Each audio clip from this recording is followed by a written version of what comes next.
Hello everyone, today's video is filmed in Saudi Arabia. I am joined by Gary Lockett. What would you call yourself? Former middleweight world champion, won the challenger. WBU, which is like the IBO now. Was that what you would say it is then? Did Ricky hold the WBU?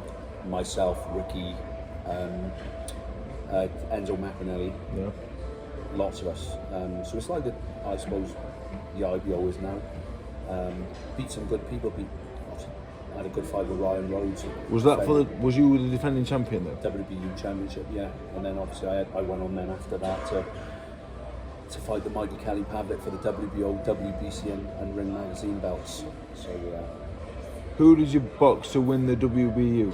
so I was supposed to box Ryan. Yeah. Ryan injures his back. They brought in Gilbert Eastman. Yeah.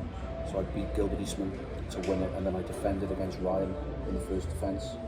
Who was the British champion at the time? Why did you box the WBU against these guys and not for the British? Really? Double the money. For WBU, yeah. That's what was in my contract at the time. Who was the British champion at the time? I think at the time maybe Scott Dan. Scotland, Scott Dan, I think, and then he perhaps give it up. I think he retired with a back injury and then some. I can't remember. It's quite a while ago. It's 2007, 2006. So at that time, there must have been yourself, Ryan, Wayne Alcott, and Scott Dan, and McCracken retired at this point. Rob. Yeah, Rob McCracken. Rob was a generation before. Well, not really, yeah. Absolutely, yeah. How old do you think I am? No comment. How old do you think I am? And Jamie Moore Macklin light middles at this point. Yeah, a weight below. That's right. Yeah, so same kind of time. Yeah. Who was the best of that little group there? Do you bite yourself? Out in the middles. At the time, I backed myself against any of the middles. Absolutely. Because you know when say I was to talk about middleweights of that time. Yeah. Ryan Rhodes gets spoke about as like, when I speak, obviously because I'm a South Yorkshire boy, Ryan Rhodes like one of the best fighters not to win a world title. Absolutely. Yeah. But you beat him. So do you ever feel like I had a good night. Do you feel as like you were maybe underrated because you were from Wales, or yeah, maybe I was. Coogan said the same thing the other day. I had some good wins on my record. I also had some fights where I wasn't so good as well. Yeah. Because I mean, in pro boxing, especially back then, nutrition wasn't what it is now. Sometimes you get short notice matches. Your weight isn't what it should be. Yeah. Nutrition wasn't then what it is now. We didn't know the things we did. We used to crash the weight off, and your performance used to suffer because of it. And listen, we can all make excuses, and people don't really listen to excuses. But sometimes you see a guy in a ring and he looks $1 million. Yeah. You see a guy in the ring then 4 months later, and you go, he doesn't look anywhere near as good as what he looked the last time. Yeah. Perhaps he's weight weakened, perhaps he's got an illness, perhaps he's got trouble at home. These things happen, don't they? Yeah. And there are reasons why sometimes people don't look as good as what they looked a couple of fights ago. So, I've had good performances, I've had bad performances, but on my day, I back myself against most. So talking about Ryan, how good Ryan was. Yeah. What was the difference between Ryan Rhodes and Kelly Pavlik? Levels apart, just maybe physicality, skill level maybe similar, but just a different level puncher. I think Ryan one punch probably hit harder than Pavlik. Harder, I don't know. Like he was sharper. It hurt a lot more. Really? He was a lot sharper. So with Ryan, I mean, I explained to you earlier, Dave. I was supposed to be the puncher in the fight, and Ryan was supposed to be the boxer. But it transpired that it turned the other way, because I dropped Ryan very like flash knockdown in the first round. I moved him for the kill, and he was just cracking me on the counter and kind of not necessarily sort of hurting me, like buzzing me, but I thought I don't really want to get hit with those. So I reverted to boxing and body punching, trying to break him down. And he then dropped me in the 10th round, a much heavier knockdown than I dropped him. Probably the worst thing he could have done, because I had my second win. I got up and I thought, I'm fresh. And I came out and won the 11th and 12th, and in the end I thought I won it relatively comfortably, and that's what the scorecard said as well. But Ryan was definitely one of my most difficult fights, and he initially then I think he had another fight in the middle, but then he moved down to light middle, ended up beating Jamie and boxing Canelo then for the light middleweight title. So, you know, Ryan was probably my best victory. So would you hold Ryan in not far off Kelly Pavlik in terms of overall fighter? Just or? different. I think Kelly Pavlik's physical presence, he was just such a big man, long arms. There was just an aura around him, and I can remember when we got there for the press conference in the Millennium Broadway in New York, and he looked so thin and frail. And I looked at him, you know, it gave me that confidence. I thought, I'm going to break this guy in half. You know? We weighed in then the next day, and he looked frail still. And then I saw him then the next morning at breakfast, and he just looked like a different guy. He looked like he put on about 6 stone. But, he was just such a big guy, 6 foot 1.5, 6'2", and just built like a brick shit house. And he was just big and strong, and you couldn't really get out of the way of a lot of his punches. And he kind of he rocked me at the end of not like rubbery legs, but he sort of caught me on the head. Saw stars at the end of the first round, and the stars never really disappeared. So I never really recovered from that, and stopped in 3. But I suppose it's no disgrace because of what he did in his career. He was, I think at the time, he was number 2 pound for pound.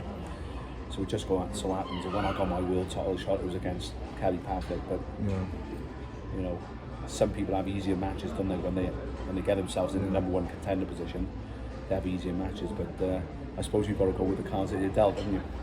So Pavlik was your last fight. Yeah. So what made you make the decision to retire on a defeat, or why was that made?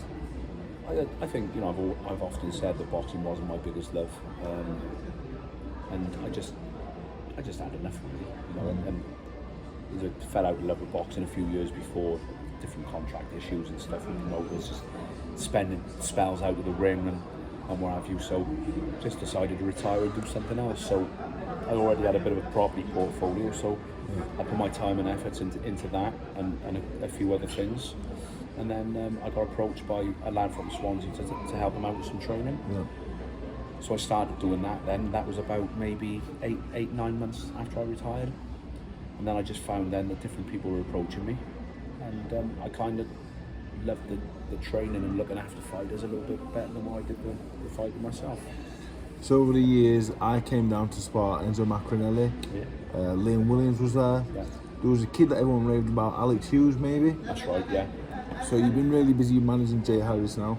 Reese Edwards boxed McGrail last night. So in terms of the training, obviously the most high-profile trainer that you've been with, Joe Calzaghe.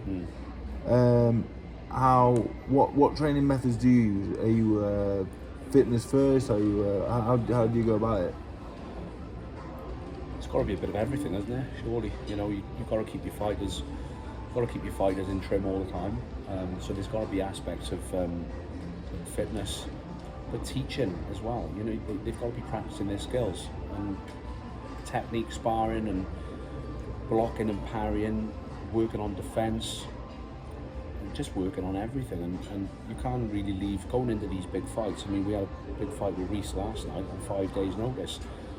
I was about to say you leave no stone unturned, but when you take a fight at 5 days' notice, it doesn't work like that, does it? But I think when you're preparing a fighter for a big fight, I mean, the 4s and the 6s and the 8s against journeymen, you know, they should be able to win those fights, really, shouldn't they? You know, without any massive input from their trainer. Obviously, you're going to have an input, but once they've boxed, you know, 6, 7, 8, 9 journeymen, they should be ready for a fight, to be put in a fight. And that's when the real work comes. That's when they really turn pro, isn't it? When they have to really think, well, I'm in a fight now. I have to stick to a kind of a game plan, and I have to be disciplined. So everybody's got their different methods, but I think you've got to cover all aspects, haven't you?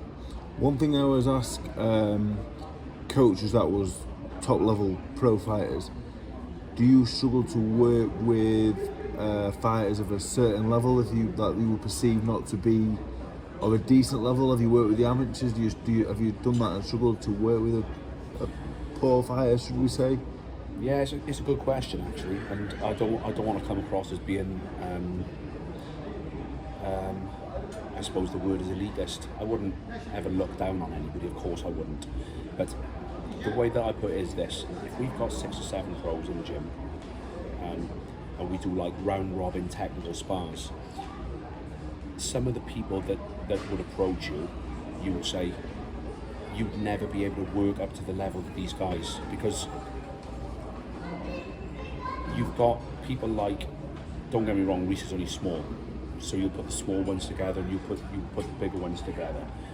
But I got a kid called Ben Crocker who's IBF European champion, a light welder. Do you train them as well, Ben Crocker? Yeah. So I train about 8 or 9, right? Yeah. But they've got to be a certain level. So some of these guys know every single one of these guys know their way around the boxing ring, okay? So if you bring someone in who's just not really that good, and you put them in, they wouldn't be able to mix it in with these guys with the tennis bars. So unless they could do that, really speaking, they wouldn't really be good enough to be in the. And I don't mean that in any way, shape, or form, disrespecting anyone. But if they can't work with the guys that are in the gym and work, to a technical level with them, then they probably just wouldn't be good enough. As simple as that. And that's not looking down on anybody or disrespecting anybody.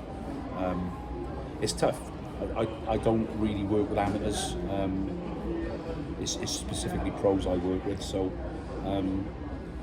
it's a fine balance, and it's a tough old sport, isn't it? But it's a great sport. It's a shit business. We see the things that go on, don't we? Yeah. And, but as I say, the people we meet, great guys like yourself and everyone that we've met here in Saudi, all great guys. It's a great sport, but when it comes to managers and the agents and the people behind the scenes, a lot of the time they're out for number one. My final question, as I was speaking to Enzo Maccarinelli, Yeah. he told me Joe Calzaghe, even though he was a lot smaller, he was the best fighter he ever shared a ring with, including David Hay. Yeah. Did you ever spar Calzaghe? And Yeah. So is Enzo about right? Enzo would be absolutely accurate. I think I've sparred with lots of good fighters. There's only one fighter that I've ever sparred with where you can't adopt your own style. Do you understand what I mean? I couldn't try to spar Calzaghe in my style, because every time you miss with a shot, he'd do with 3 or 4. Yeah. So you just have to look after yourself and pick your chances to sort of counter or throw the shots when you're safe to throw. Yeah. So he was the best British fighter of our generation, without a doubt. So if we're talking Ryan Rhodes, top class, Kelly Pavlik world champion, Calzaghe a level above both? Well, I think Calzaghe, as I say, the best British fighter of our generation, and someone asked me right after the Pavlik fight, what do you think of Joe? I said, I think Joe would outbox him. Really, yeah. Yeah, definitely. Yeah. Well, thank you very much. No problem. Thank you. My pleasure, man. Thank you.